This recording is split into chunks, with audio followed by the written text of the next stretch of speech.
Hello guys, my name is Sushil. I'm from Swami Vivekananda public school ओडाना।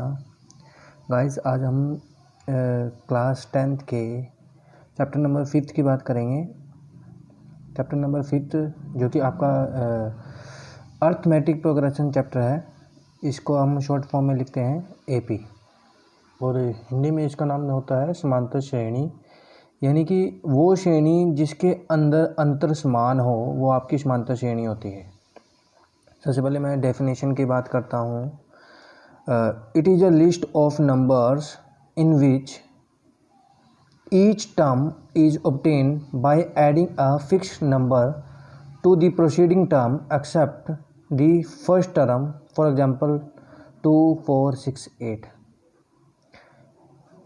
और fix number जो होता है वो आपका कॉमन डिफरेंस होता है, और जो ये डी होता है यानी कि जो आपका कॉमन डिफरेंस होता है वो आपका पॉजिटिव भी हो सकता है, नेगेटिव भी हो सकता है और जीरो भी हो सकता है। अब ये जो जैसे आपने एग्जांपल में भी देखा, जैसे 2, 4, 6, 8 होता है, इसके अंदर ये जो टर्म होती है फर्स्ट, इसको हमने ए से डिनोट करते हैं और इसको हम फर्स्ट टर्म लिख लेते हैं। ये फर्स्ट टर्म जो है ए से भी डिनोट हो सकती है और वो आपकी A1 से भी डिनोट हो सकती है। इसी तरीके से आपकी जो सेकंड टर्म है उसको आप A2 से डिनोट कर देते हो। इसी तरीके से थर्ड टर्म है उसको आप A3 से डिनोट कर देते हो, और एंड सो ऑन। इसी तरीके से आप जो है नेक्स्ट टर्मों को भी इसी तरीके से डिनोट कर सकते हो। लाइक जैसे आपका अगर फोर्थ टर्म है तो उसको आप A4 डिनोट कर सकते हो। जो आपकी लास्ट टर्म होती है, लास्ट टर्म को आपको पता ही है कि हम L से डिनोट कर देते हैं, और वो जो लास्ट टर्म होती है वो आपकी AN होती है। मतलब वो L भी हो सकती है और AN भी हो सकती है, मतलब उसको आप किसी भी फॉर्म में लिख सकते हो, मतलब L भी लिख सकते हो और AN भी लिख सकते हो, और वो उसको आप ये बोलते हो कि वो आपकी nth टर्म है। अब हम इसको एग्जांपल की हेल्प से जो है समझेंगे। ये यहाँ पे बिल्कुल आपको क्लियर हो जाएगा कि क्या AP होती है और उसकी डेफिनेशन क्या थी। लाइक जैसे हमने एग्जांपल लिया है 2, 4, 6, 8। अब ये AP है या नहीं है, इसको चेक करने के लिए हम क्या देखते हैं, इसका कॉमन डिफरेंस चेक करते हैं। कॉमन डिफरेंस कैसे निकलता है? कॉमन डिफरेंस निकालने के लिए आपको क्या करना होता है, पिछली टर्म में से अगले वाली टर्म को जो है सब्ट्रैक्ट करना होता है। लाइक जैसे आपकी यहाँ पे पिछली टर्म जो है 4 है और फर्स्ट टर्म जो है वो आपकी 2 है। सबसे पहले मैंने वही लिखा हुआ है कि फर्स्ट टर्म जो है वो आप उसको A से भी नोट कर सकते हो, A1 से भी नोट कर सकते हो, और फर्स्ट टर्म जो आपकी 2 है, सेकंड टर्म इस तरीके से उस जिसको आप A2 से नोट करते हो वो आपकी 4 है। इसी तरीके से थर्ड टर्म जो है A3, जिसको आप जो है 6 आपने जो है लिखा हुआ है। फोर्थ टर्म जो है आपकी जो है A4 है, और वो आपकी जो है A4 से नोट करते हो, और वो आपकी जो है 8 है। अब कॉमन डिफरेंस की बात करते हैं। कॉमन डिफरेंस जब आप पिछले वाली टर्म में से जो है फर्स्ट वाली टर्म को जहाँ माइनस करते हो, जैसे 4 में से आपने जो है 2 को माइनस किया तो वो आपका 2 आ गया। अब यहाँ पे 6 में से जब आपने जो है 4 को माइनस किया तो दोबारा फिर आपका 2 आ गया। 8 में से जो है 6 को माइनस किया तो आपका जो है दोबारा फिर जो है 2 आ गया। तो ये क्या है, ये आपका जो है फिक्स नंबर आ रहा है। ये आपका जो 2 है वो आपका जो है फिक्स नंबर है। आपने क्या किया, एक फिक्स नंबर को पिछले वाली टर्म में ऐड करते गए तो आपके पास में नेक्स्ट टर्म बनती गई। जैसे 2 है, 2 में एक फिक्स नंबर आपने जो है 2 को ऐड किया तो आपका 4 बन गया। फिर 4 में आपने फिक्स नंबर 2 को ऐड किया तो आपका 6 बन गया। 6 में आपने 2 को ऐड किया जो है दोबारा से जो है क्या बन गया, 8 बन गया। और ये ही आपका जो है कॉमन डिफरेंस निकालने का फॉर्मूला होता है, जिसको आप D से डिनोट करते हो। यानी कि यहाँ पे क्या फार्मूला बन गया, ये आपकी क्या है, ये आपकी फर्स्ट टर्म है जिसको आप A से भी नोट कर सकते हो और A1 से भी नोट कर सकते हो। ये आपकी A2 थी, और ये आपकी जो है A3 थी, और ये आपका A4 था। तो आपने क्या किया, यहाँ पे फार्मूला बन गया। ये 4 जो है वो आपकी सेकंड टर्म थी तो आप इसको A2 लिख सकते हो, और ये आपकी A1।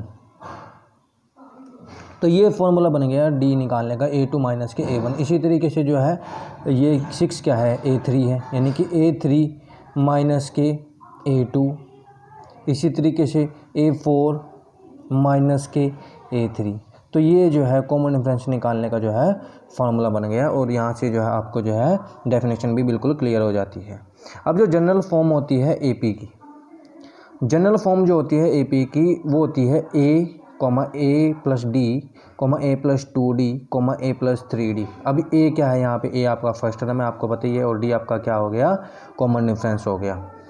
यदि आपके पास में ए पी आती है और आपको बोल दिया जाता है कि ए आपका जो है कुछ भी हो गया और डी, यानी कि आपके पास में ए की वैल्यू दे रखी है, डी की वैल्यू दे रखी है, और आपको जो है ए पी फाइंड करनी है, तो आप जो है यहाँ पे वैल्यू पुट करके जो है पूरी की पूरी ए पी जो है फाइंड कर सकते हो। जितनी भी टर्म में आपने निकालनी हो, अगर आपको बोल दिया जाए कि 4 टर्म में निकालनी है तो आपने ये टर्म में निकाल लेनी है। अगर 5 टर्म में निकालनी है तो ए प्लस 3d था, तो नेक्स्ट आपका ए प्लस 4d आ जाएगा, उसके बाद नेक्स्ट आपका जो है ए प्लस 5d आ जाएगा। तो इसी तरीके से जो है पूरी आप जो है ए पी जो है फाइंड कर सकते हो। उसके बाद अब ये हो सकता है कि आपने जो है अनदर टर्म निकालनी है, कि अनदर टर्म जो है निकालनी है, तो डी जो है वो आपका क्या हो जाता है, कॉमन डिफरेंस हो जाता है।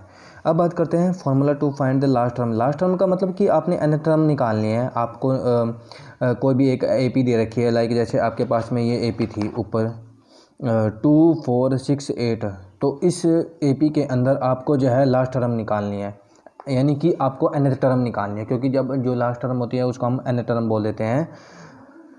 तो उसके लिए आपके पास में एक फार्मूला दे रखा है A N is equal to A plus N minus 1 into D. अब यहाँ पे ए क्या है, ए आपका जो है फर्स्ट टर्म है, डी क्या है आपका कॉमन डिफरेंस, ये मैं पहले बता चुका हूँ। एन जो है वो टोटल नंबर ऑफ टर्म्स होती हैं कि उस ए बी के अंदर कितने नंबर ऑफ टर्म्स दे रखी है। ठीक है, यहाँ पे तो जैसे आप काउंट कर सकते हो 1 2 3 4, तो यहाँ पे जो है अगर ये 8 तक ही है तो तब तो इसमें एन की वैल्यू जो है वो आपकी क्या हो जाएंगी, 4 हो जाएंगी।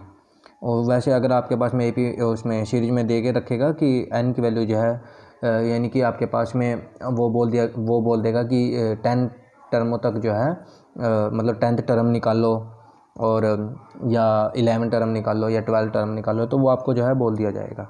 तो एन जो है वो क्या हो गया, आपका टोटल नंबर ऑफ टर्म्स होगी। अब बात करते हैं सम ऑफ एन ए पी की।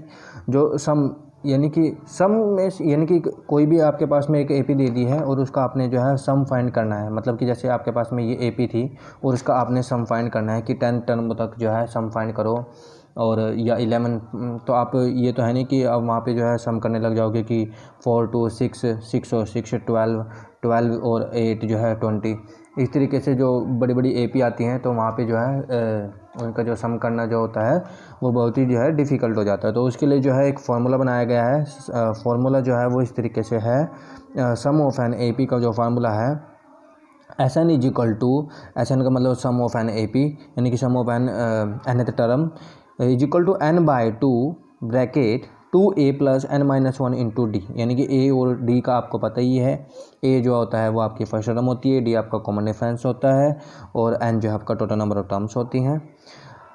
ये तब है अगर आपके पास में एन की वैल्यू दे रखी हो, ए की वैल्यू दे रखी हो, डी की वैल्यू दे रखी हो, और अगर आपके पास में उस ए पी की लास्ट टर्म दे रखी हो तो आप जो है सम का फार्मूला जो है ये लगा लेते हो, तो वहाँ पे जो है sum of N A P जो है आप फाइंड कर सकते हो।